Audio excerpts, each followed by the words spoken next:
আল্লাযী আরসালা রাসূলাহু বিল হুদা ওয়া দীনিল হক। আল্লাহু আকবার। হে বন্ধু, কোরআনের দাওয়াত দাও, এই গাইডলাইন কোরআন দিয়ে তুমি কথা বলো। হুদাল্লিল মুত্তাকিন, হেদায়েতের মালিক জোরে বলেন কে? আরো জোরে কোন? আর এই কোরআন যদি কেউ না মানে আল্লাহর অসুবিধা আছে? আল্লাহর খেত জমিন নষ্ট হবে? আমার আল্লাহ ডাক দিয়ে বলে অনুনাজ্জিলু মিনাল কুরআনি মা হুয়া শিফাউ ওয়া রাহমাতুল লিল মুমিনিন। আর যারা কোরআন মানে তাদের জন্য কোরআন হলো ডাক্তার, শেফা। জোরে কোন সুবহানাল্লাহ। কোরআন মানলে শেফা। এবার রাসূল বলে যদি না মানে তা কি হবে? আমার আল্লাহ বলে ইন্না নাহনু নাযালনা যিকরা ওয়া ইন্না লাহু লাহাফিজুন। আল্লাহু আকবার। আরো জোরে আল্লাহু আকবার। আমার আল্লাহ ডাক দিয়ে বলে কোরআন নাজিল করেছি আমি আল্লাহ। এই কোরআন কে মানে আর না মানে দেখার বিষয় নয়। ইন্না নাহনু নাযালনা যিকরা ওয়া ইন্না লাহু লাহাফিজুন। এই কোরআনের হেফাজতের দায়িত্ব আল্লাহ। কার কার কার? জোরে কোন কার? হেফাজতের দায়িত্ব আমার। কে মানে আর কে মানে না এটা দেখার বিষয় নয়। আমরা সবাই মিলে যদি কোরআন না পড়ি, নামাজ না পড়ি, আমার আল্লাহর আসে যায় না? কোনো আসে যায়? আমি নামাজ পড়ি, এটা আমার লাভ, ঠিক কিনা? জোরে কোন? আপনি নামাজ পড়েন, আপনার লাভ।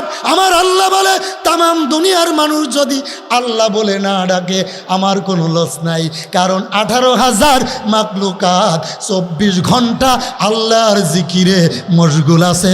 জোরে খান সুবহানাল্লাহ।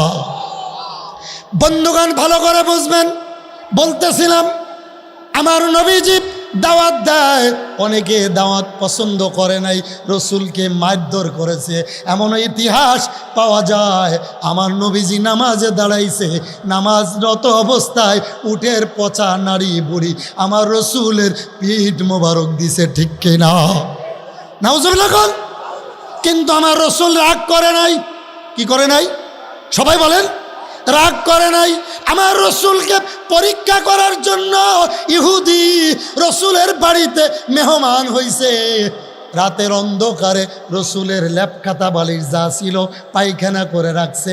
যদি মুহাম্মদ সত্যি নবী হয়, সত্য নবী হয়, তাহলে আমার পরে রাগ করবে না।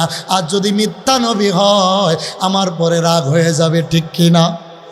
সকালবেলা আমার রসুল উঠে দেখে ইহুদি পায়খানা করেছে। এবার আমার রসুল আফসোস করে ডাক দিয়ে কয়, হায় রে, আমার বাড়ির মেহমানটা হয়তো রাত্রে অসুস্থ হয়ে গেছিল, ঠিক কিনা? হ্যাঁ, কথা বলবো না, চুপ। আমার বাড়ির মেহমানটা হয়তো অসুস্থ হয়ে গেছিল। আল্লাহ রসুল এই খাতা বালিশ লইয়া নদীর ঘাটে ধুতে যায়।